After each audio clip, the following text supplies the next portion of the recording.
Good afternoon. It's good to see you, and thank you for being here. And we're going to get started. I know so many that's in the committee has other places that they need to be, and we want to get our work done so that we can move on to other things. But we're going to start, as we always do, with a word of prayer. And if we just bow with me for a moment. Father, we thank you for this day you have given to us and the privilege of coming and serving. We ask always for your guidance in all that we do. And most of all, we pray that everything that we do would be a reflection of you.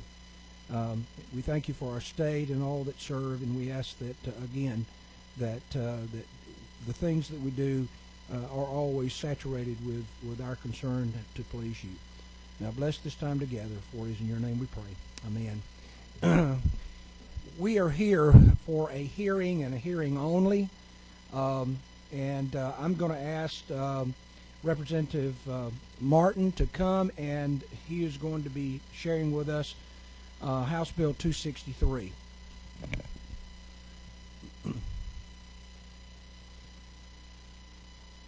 Chairman?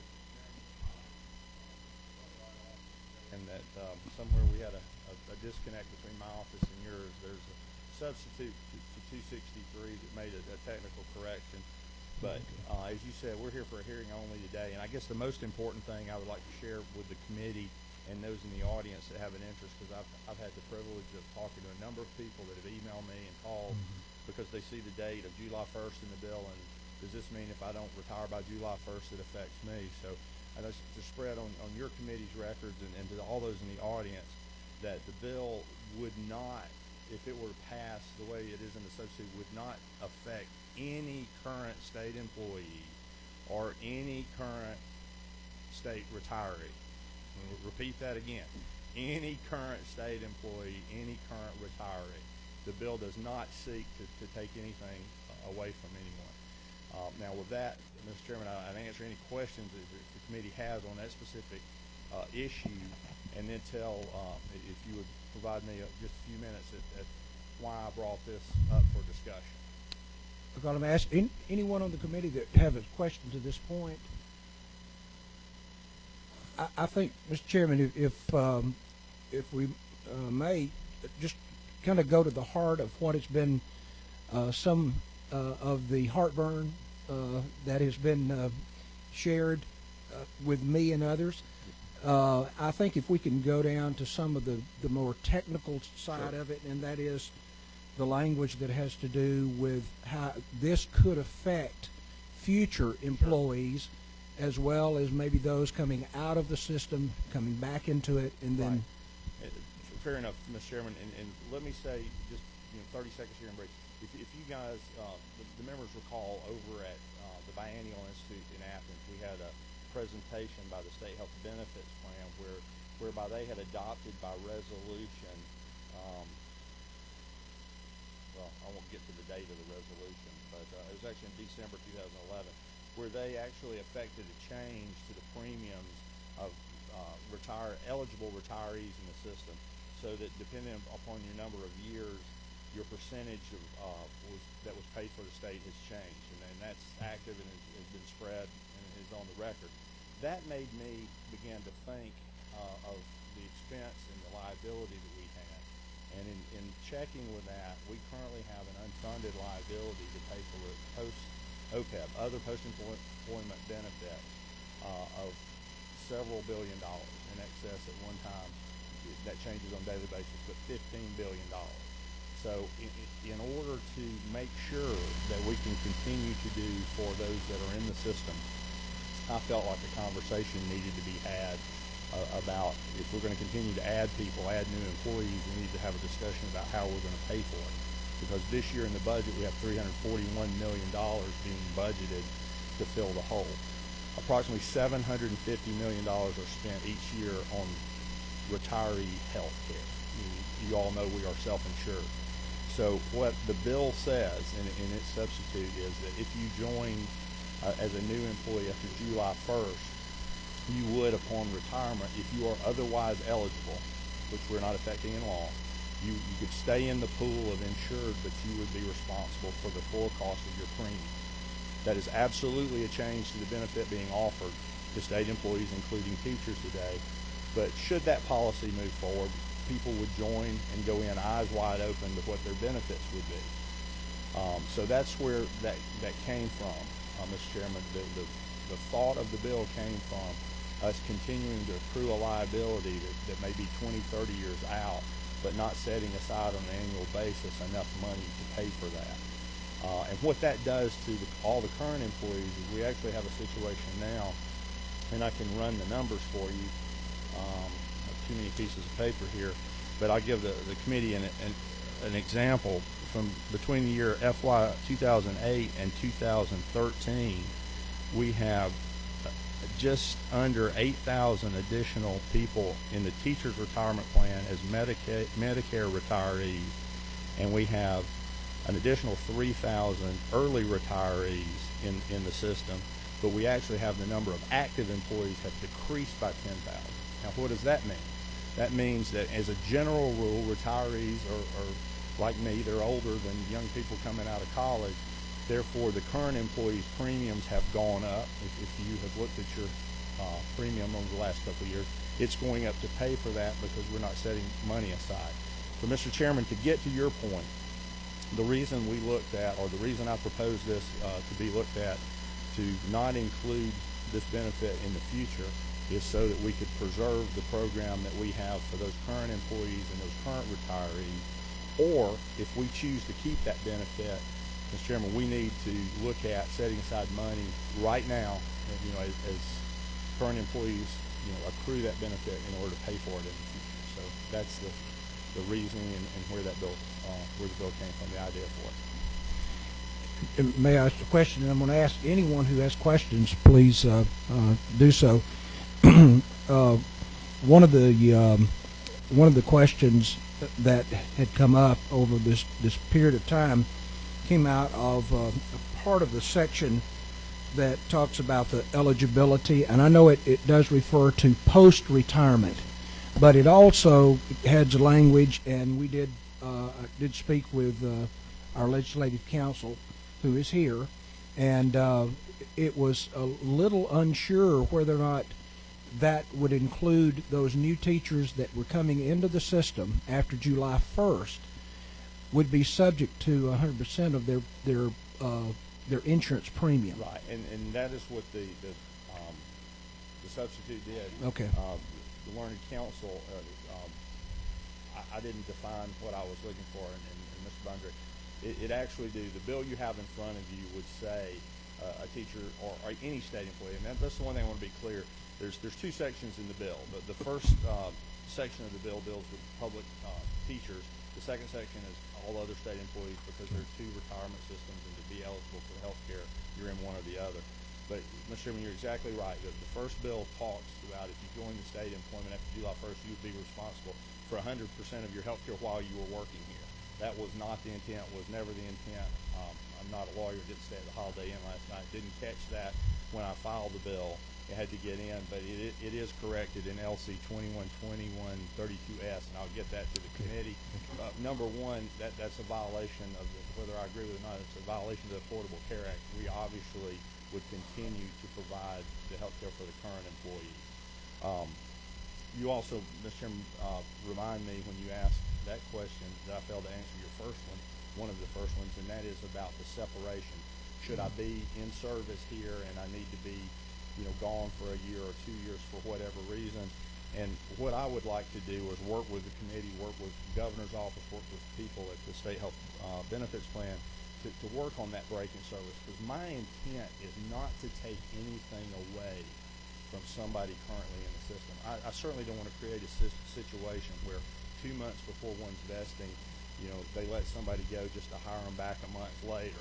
Absolutely, that is not the intent. We would never move the bill forward. I can't promise you what bill will pass, or if a bill will pass, Mr. Chairman, but as you know, by policy and procedure here, if one is the primary sponsor of the bill, I have absolute control over stopping it, and I'll put that on the record. It is not my wish to put anybody in a situation such that you could be gamed in the system and be let go and brought back. So we're going to find something fair there. Now that said, I don't want somebody to work in the system for 8 years, be gone 28 years, and come back 1 year before they retire and try to gain the system. But that's a detail and a conversation that needs to be had. All right. Thank you. I believe Chairman Benton has a question for you. Thank you, Mr. Chairman. Chairman Martin, I've got a couple of questions. Yes, sir. First of all, I am a retired educator. And one of the things that when I went into education, I knew I wasn't going to make a lot of money. But I knew that I would have a pretty decent retirement and that I would have health insurance until at such time if I live long enough, I'd qualify for Medicare. I'm concerned with us doing away with the health care for retirees, that's going to hurt our recruitment in the short run. That our best and brightest are going to see not a future in education. They're going to have to work for 40 years to get to 65 in order to be able to qualify for Medicare. I don't know that they think that they'll be able to afford their health care if they retire at 52 or 54 after 30 years between that time they retire and when they qualify for Medicare. So, Chairman, not to interrupt, but I absolutely, you bring up an excellent point, and if I could, address that to say this again, this may be a benefit that the state wishes to not change, but I would submit to you that if that is the case, then we need to start funding the $15 billion unfunded liability we have to make sure that the people that think they're going to have that health care, because you're not guaranteed that health care. You're guaranteed today, without my bill, you're guaranteed to be in the system. But the governor and the Board of Community Health set that premium every year. And, sir, I would stand here before you today and submit that if we don't take care of that growing liability, your premiums are going to go up such that we're really not helping you a lot. So I absolutely agree with your point, but I wanted to start a conversation over making sure this ever-increasing cost of health care is funded properly so that as you sit in that chair today, you're guaranteed to participate in the plan, but you are not guaranteed the premium that you are paying today if you're a retiree. That's subject to being set or being funded in other ways by the state. So I just want us to realize that liability, face it, and fund it. Now, can I follow up? The $15 million that you're talking about, is that billion? Excuse me, $15 billion that you're talking about, is that? Are we looking at $15 billion over the next 20 years? Are we looking at $15 billion next year? No, so that would, in theory, and this all has some projections. It's a projected increase in the cost of health care. It's a projected return on investment if you had a present value of $15.5 or so billion. What that would do, it would say, if we had $15.5 billion, if you will, in an account, we could pay for the state's portion of retiree health care, all of that liability that we have incurred, and that would be the 100-some thousand active teachers. It would be the 56,000 active other state employees. It would allow us to draw that money, if you will. That would be provide a future income stream, future value income stream to pay for that without having to budget another dollar. Don't want anybody to leave here today thinking that the state's in jeopardy. I mean, we owe $341 million this year to fund post-employment retiree health care, and that is in this governor's budget. So I don't want anybody to leave scared, but I think it's important to know that the cost of health care continues to rise, and we have all seen it. Retirees and current employees have seen their share of the premium rise. So if we're going to continue to offer that benefit, I think it's prudent to look at recreating that sinking fund, the OPEB, which is the account that holds the money to pay for other post-employment benefits. It is not funded at the level that, in my opinion, that it needs to be in order to provide a good, solid basis on which to continue to offer the benefit. Okay. Thank you, Mr. Chairman. Thank you, Mr. Chairman. I guess as far as a dollar amount, what are we talking about that's going to come out of people's pockets, I guess, if this change is based on current rates? Well, that's a good question, because obviously this would affect people in retirement, so it's going to be at least 10 years out, 20 and 30 for new people that come up on board. But I'll give you some numbers. Right now, the state bills interdepartment, if you will, it's about $1,200 a month. I think it's actually $1,216 if somebody is. Am I right there? I don't see anybody that's nodding their head right, but I've been told it's essentially $912 that comes from the state, and about $304 depending on what plan you have on a monthly basis. So it's about $14,000 a year for each covered life, each covered family in the current system. So today, if retirees were to see no subsidy, they would be paying almost $1,200 a month. That's a big number. Okay, they're paying that amount of money right now because of we're unfunded in some places or underfunded. This goes all the way. This is not this governor's administration. It's not even Tom Murphy's administration is figure. This goes back to when the plan I think was originally created back in the 50s.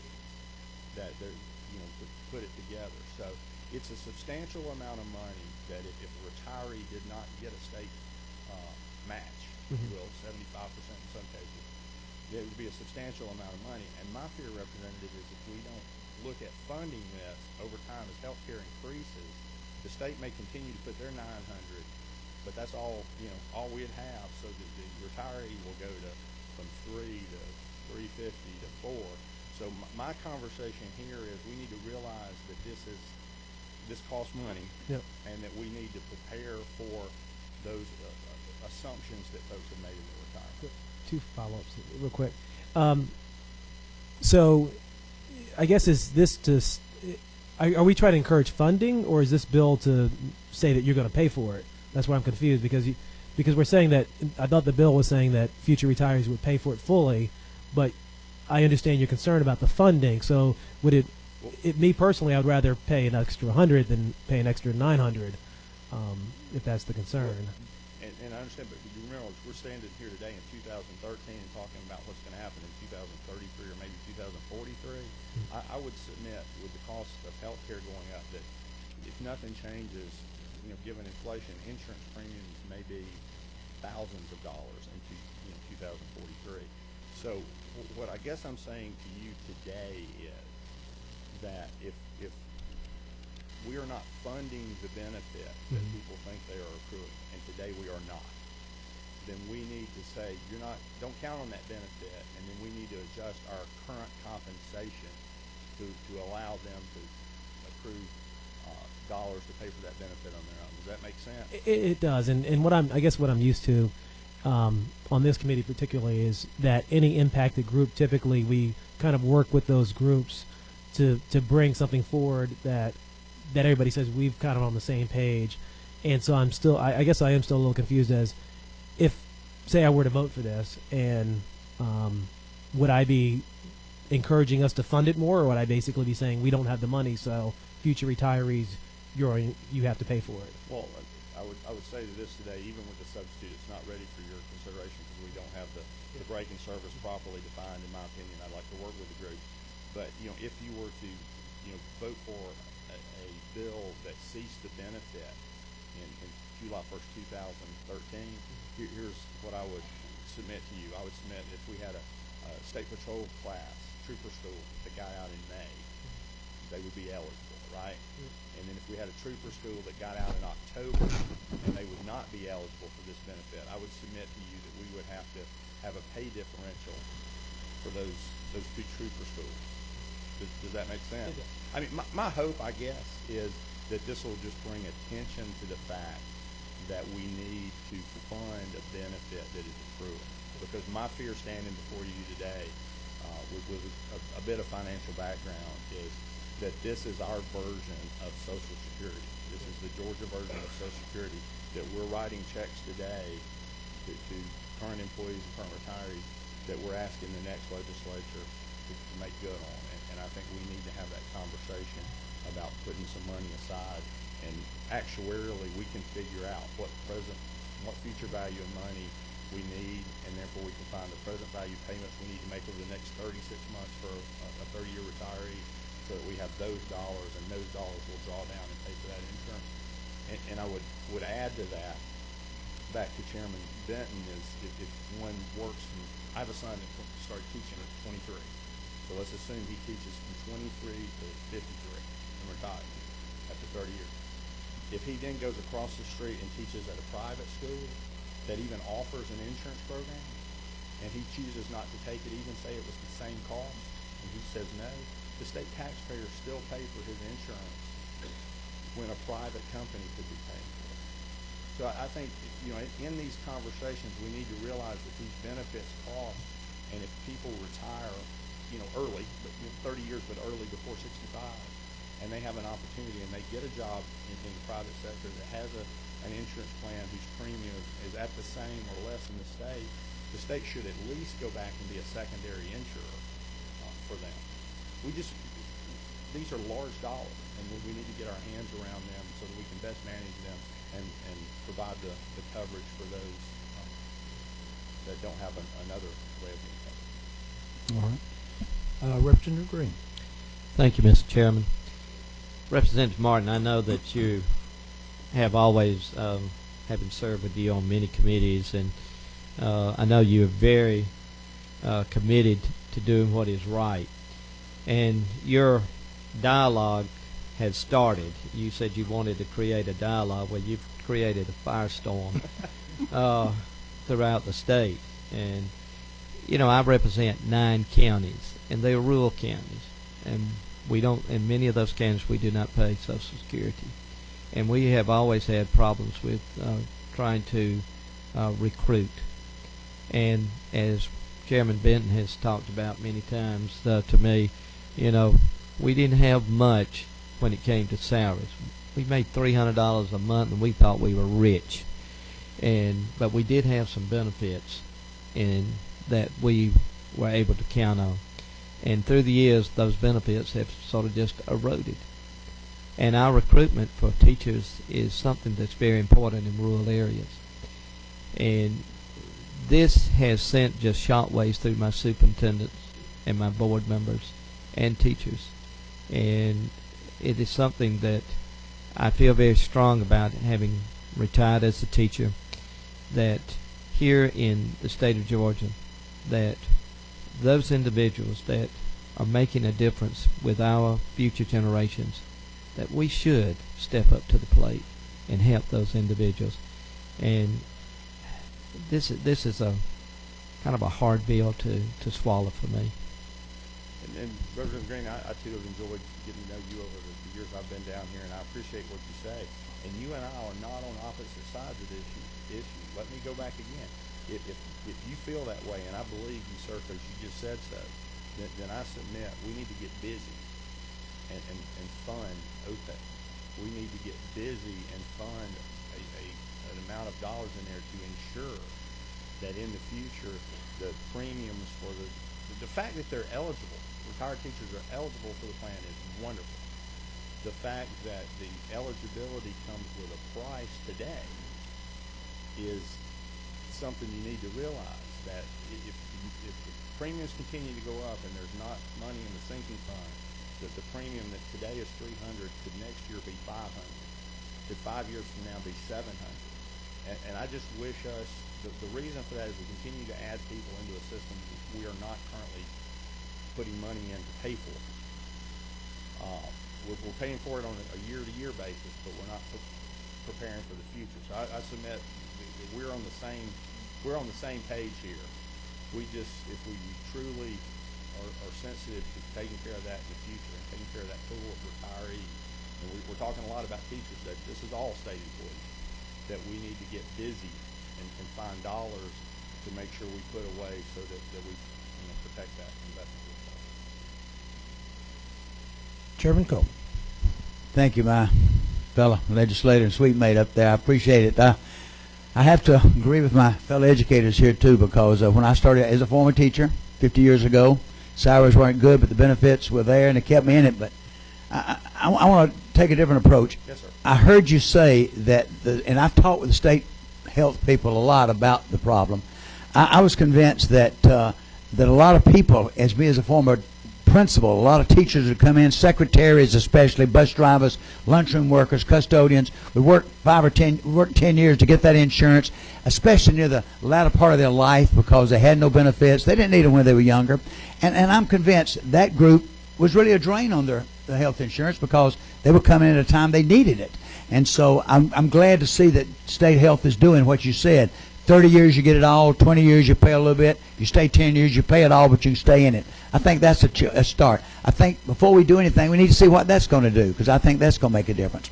And I'm going to switch over to the state employees, because you said teachers. I mean, I'm for the teachers, and I'm going to fight every breath for the teachers. But our state employees, I fought several years ago when we went into the blended benefit program. We said, we're going to let them have 1% instead of the defined benefit, and they can get a 401k if they stay in 90 days. Oh, they'll do it, then they can keep that. I think that was the worst thing we ever did. They said, oh, these young people, they want their own money. Bull. They want it the first 5 or 10 years because they don't know where they're going to stay. They don't stay with us. I fought that.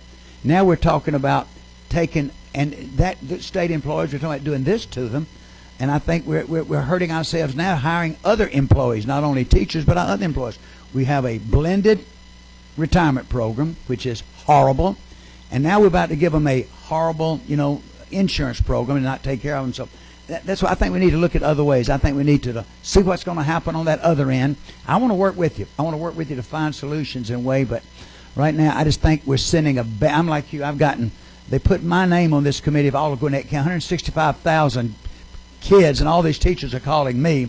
And but I mean, I'm glad to talk to them. But I just think that I want to work with you. Let's find better ways. Chairman Coleman, I appreciate it. And some of my best conversations have been with a couple of teachers in Gwinnett. Yeah. That absolutely understand. You have to understand this situation. The retiree pool is getting larger. I know it. The current employee pool is getting smaller. Yeah. The retiree pool is more expensive to insure. I know So it. by definition, if we don't put some money aside, the premiums are going to get so high for everyone. And I think we need to look at that. People that people are going to have to opt And I'm with out. you. So I just want the conversation to be had on that. Certainly, if it's the will of the legislature, the governor, the policy to continue to offer the benefit, I think that's absolutely fair. I just think if we're going to do that, we have to pay for it. Yes, sir. Representative Weldon. Thank you, Mr. Chairman. I don't think so. I wouldn't remember if you did.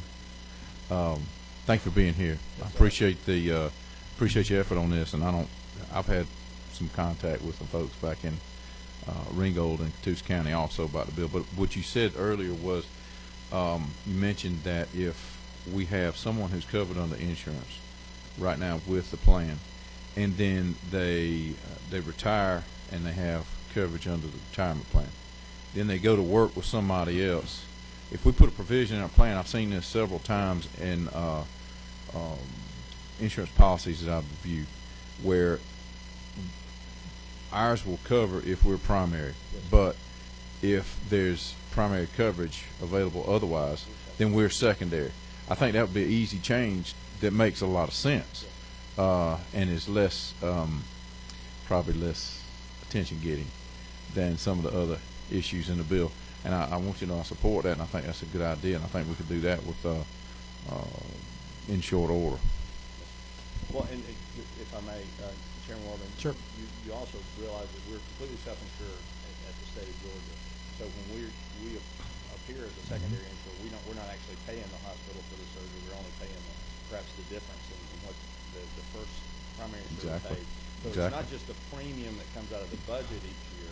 In that case, that would be held. The premiums would go down based on prior year's outlay, but it would be the outlay for the current year because we would not be expending the resources for the surgery. Yet the employee would still be getting the coverage. Exactly. The retiree would still be getting the coverage that they would have. Just until recently, from an insurance perspective, if your spouse, if you were a state employee and your spouse was covered elsewhere, and it was free, you didn't have to take it. Yeah. It's now that there's been some changes. So, Mr. Chairman, again, I'll stay here as long as the committee would like, but we've started a conversation. I apologize to members of the legislature if you've taken heat that should have been directed at me. But please tell them to call. I wanted to have this hearing, and Chairman Battle was good enough to let me have it to assure everyone that I just want to have a conversation to assure the benefits that people think that are accruing to them can be paid for without breaking their bank later. Because I think the only thing, you might not agree with me, the only thing worse than not offering the benefit starting July 1st, maybe offering it and then 20 years from now having a governor and a legislature in place that don't have the money to pay for it. So, you know, you can disagree with my tactics or my plan of getting the conversation started, and I apologize if I've done it the wrong way. But I think sometimes, you know, waking up for the plan is worth the effort. So. We've got just two, and I'd ask them if we could, since it's just hearing this. But Chairman Maxwell, you had a question? Yes, sir. Thank you. And I'm back. Y'all didn't run me off. I know you tried to last week, but you couldn't do it. So I am not going to leave no matter how mean you are to me.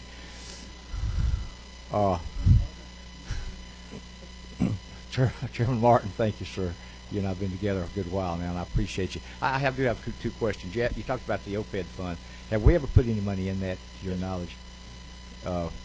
Is there a balance in that fund now? Has it been? No money in there now. Okay.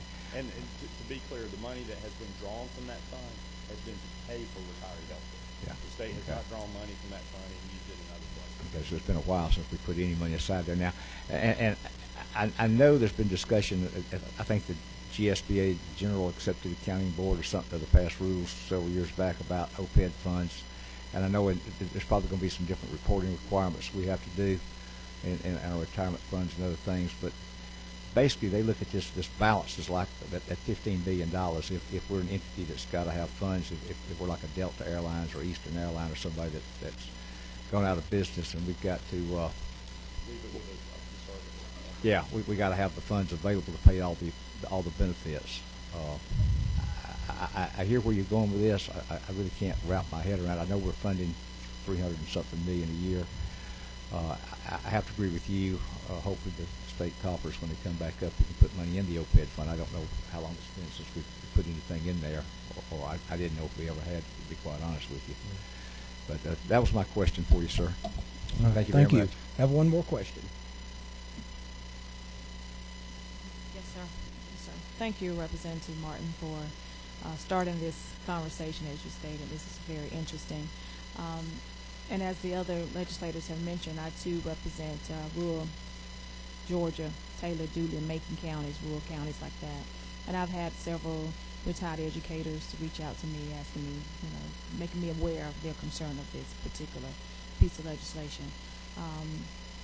So are you expecting us to vote on this today, or you just want us to just, as you mentioned, about just having a conversation regarding this? No, yes, ma'am. And I think you joined us a bit late, but the key thing that I would say there is this affects no current employees, no current state employees at all, teachers or otherwise. Okay. No current retired teachers or other state employees. And no, the bill I think is a larger conversation. I mean, it's a larger fiscal conversation, more so than even with respect to the committee, a retirement conversation. It's about a benefit that is accruing to an employee while they're working here that the state is incurring a liability for, that we're not today adequately funding for the future, as Chairman Maxwell said. We are certainly funding it on a year-to-year basis, and everybody should leave here comfortable that we are making good on that. But I think we should be in a position to get our hands around the cost of the benefit. In other words, if we're going to offer the benefit, we ought to offer up to pay for it. Okay. But it will not affect any of your current employees or current retirees in your district. I mean, it's quite well. All right. Thank you. I'm going to ask, is there anyone in the audience who wanted to speak to this? Well, I guess there are. There are quite a few. Remember, this is just a hearing, and I know that, Mr. Chairman, you have got some other places that you've got to be, and but we want to take some of them. We did not get a list, but we're going to start. Well, I guess we're going to start with the first one stood up. If you'll come introduce yourself and who you represent. No, sir. No, sir. Yes. Yes, sir.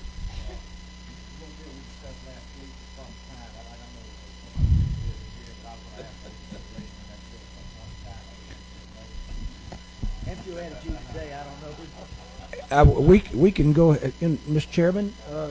We can do that if you would like to do that. Well, okay. Why'd you even bring it up? No. Okay. Well, we'll deal with that next week. Thank you. Would you introduce yourself? Yeah. My name is Jaron Kennedy, and I'm with Whitfield County Schools up in the Dalton area. And just a couple of concerns about this bill. First of all, I'd like to thank all the committee, chairperson. I'd like to thank also Representative Benton and Green for their acknowledging the long-term impact of this point of view on this bill. A personal, thing that I have with this bill is that, the oath that I took in 2007 to be a Georgia educator in public schools, we take that seriously, and it's not only an oath, just something that we say, something that we take personal. And we made a choice that each kid that we come across in our schools is going to be the focal point of what we do, and it's not about ourselves, it's not about a paycheck, and that oath is very important to each and every teacher that takes that. My wife and I are both educators in Whitfield County, and we find it a very rewarding experience to come across children of all different backgrounds, ages, and we've given dedication, commitment, and our hearts to every kid that we have in our class each year. And that oath is in the best, to do what's in the best interest of our kids, and we work tirelessly every day to make sure that our students are challenged academically and they're learning about the different things that we teach in school, and that they're learning what it means to have and practice good character, and overall, most importantly, that they're cared for and that they're safe in a safe environment. And for all our efforts being met with the proposal of House Bill 263, we find that it's lessening the quality of the interest of our profession. There's not a whole lot of people that really dig into these bills and find out what's involved in them. And but what I've noticed and the impression that I've taken is that the impression that the value of our profession is being overlooked, and I just respectfully and professionally just ask you guys to reconsider this bill. All right, thank you. Anyone have any questions to our speaker? Thank you very much for coming. Yes. Thanks for allowing me the opportunity to speak briefly. My name is Margaret Ciccarelli. I represent about 85,000 educators who are members of the Professional Association of Georgia Educators. First, I want to say thank you to the sponsor of the bill, because this is a difficult conversation to have. When we talk about unfunded liabilities, we're talking about a dirty little secret. We're talking about something that it's difficult for people to talk about, and it's uncomfortable for policymakers and those of us who deal in public policy. So I think there's some bravery there, and I just want to thank you for shedding light on this issue and for crafting a solution to it. I don't think it's the right solution, but my most sincere, thank you for bringing this forward, because it's something that we do need to talk about. What we don't want to do is create a ticking time bomb for the future that's going to create a liability that's going to hit us in the face in the coming decades and further erode our ability to pay for public services and public employees. And I'm afraid that is ultimately what will happen if we don't, over time, address these tough issues. So, that being said, I would say that I have been covered up myself in emails and phone calls from many of our 84,000 members, and I agree with them. Now at least we can get back to them and tell them that this does not affect retirees and current educators. I know that will ease a lot of minds, but what it will not do, if the bill passed in its current form, is attract the brightest and best to the profession. At a time when we are lacking STEM teachers, and in our education committee meetings, Mr. Chairman knows that we're trying to come up with creative ways to attract bright young professionals, bright young minds into the teaching profession. And passing legislation like this is not the message that we want to send them about the value of educators and the important role that they serve in our society. So again, I thank the sponsor, I thank all of you for your thoughtful questions, and appreciate being part of this conversation, which I hope that we will continue moving forward because it's an important and critical conversation to have. Thank you so much. All 84,000 called me. Just kidding. 83. Yes. Hi, I'm Amber Lockridge. I teach kindergarten in Whitfield County, which is Dalton. And in my class, I have 9 ESOL students, 6 special ed students, 12 EIP students.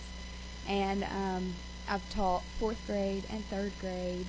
And I just found out this week that I'm Teacher of the Year for our school, so I'm very excited about that. Hey. Thank you. Right. Like Jaron said earlier, I made a decision to become a teacher for the love of it. My first choice was to be a pharmacist, and I couldn't do it because I had to follow my heart. And so as a mom of a 10-month-old and as a teacher to 23 students, I'm kind of surprised at this bill. I think that I don't want you to punish me and take away my future because I've sacrificed a lot for my students. I go to basketball games, baseball games, dance recitals, birthday parties. I mean, yes, I'm there 40 hours or more a week, but I do so much more than that because I love my students, and I know that if they can tell that I love them, then I can teach them. And until they know that I love them, they're not going to listen to what I have to teach them. And so if I want to take a year or two off with my baby, I think that this bill, the way it's written now, would hurt me and my retirement in the future for taking what's it called, a leave of breaking the what? Mm-hmm. Yes, break of service.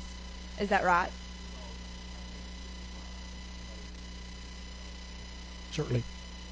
Not on the Chairman's Committee. How long have you been teaching? 5 years. Okay, but in your case, I think she has some. What's the word, David?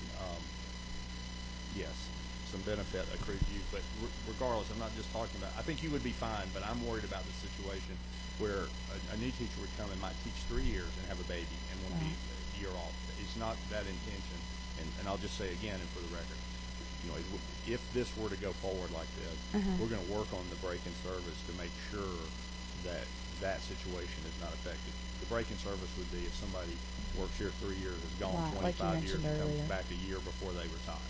Okay. Well, that's a big concern, so please make sure if it moves on that is taken care of. Also, don't punish my students. I know that you're not trying to punish us or hurt us, but I want my children, my own child and my students, to be able to grow up and take pride in education like I have. And as all of you and most of the speakers have said, just keep some value in education so that we can have our students want to grow up and be teachers just the way that I grew up and wanted to be like my teachers. So please keep that into consideration, please. Thank you very much. Thanks.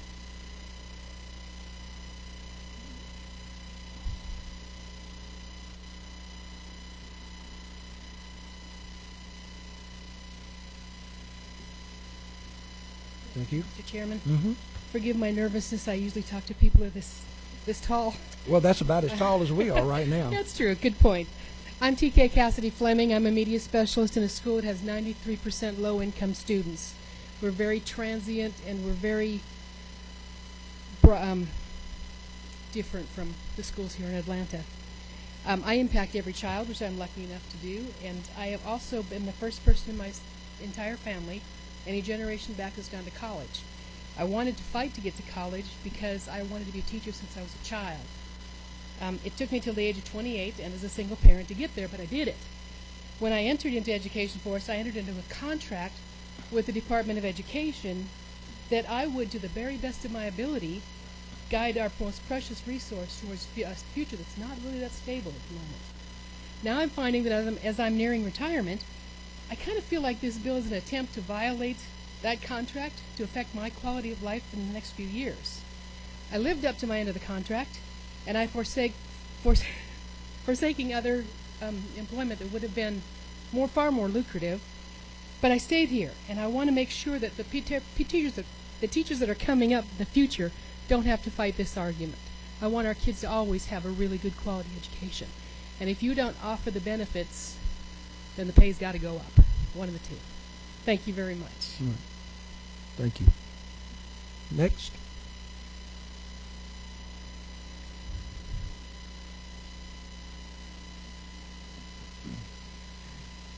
All right. I'm Betsy Thornton. I'm president of the Whitfield GAE. We have 319 members. We are here on winter break, so we're here on our own time and our own dime to come down and speak with you. What I did want to address, one thing, is about the money and the money that we might not have when we retire and what we do with it while we're on the job. My record spending, we go through it every year with my husband. When we do our taxes, okay, Betsy, how much money do you think you spent? And then I give him a guess, and then he tells me the exact number. My record amount was $1,400 that I spent on my students. I was happy to do it, thrilled I was able to do it. My husband was a victim of the recession, and I can't do it now. You know, I'm just not financially able to. But I wanted to tell you, because these are where we're putting our monies while we're here. Field trips, if a kid can't go, you pay for it out of your pocket. Christmas ornaments, if a parent doesn't pay, you pay for it out of your pocket. All delicacies aside, feminine hygiene products, if the parents don't have it, the teachers buy it. So this is what teachers are doing with their money while they're here. You know, for those reasons, I ask you to respectfully reconsider this, because the monies that we could have been putting towards, you know, to put in the bank and to take care of ourselves when we retire, we're putting on Christmas ornaments, we're putting on field trips, we're putting it, like I said, things that parents don't even, I bought them myself for young girls and had parents take them and have the kids come back and say, my mama took it, now what do? You go to the store and you buy some more and you tell your husband, I'm really sorry, the kid needed it. So that's just something to be aware of too. That's something that has not been addressed, is the financial responsibilities that teachers feel in their heart of hearts, because we love our students, and we respectfully ask for you to reconsider this and to respect our profession as we respect it. Thank you very much. Okay, thank you.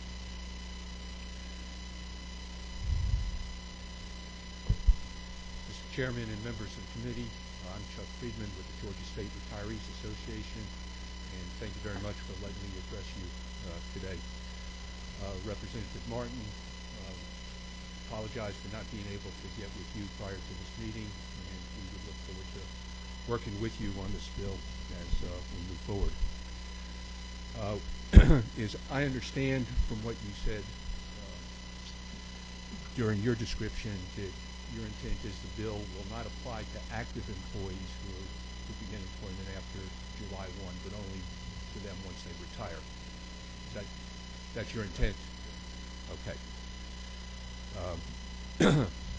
Well, the first thing is I absolutely applaud your intent of identifying the actuarial cost. I spent the bulk of my career in the Office of Planning and Budget.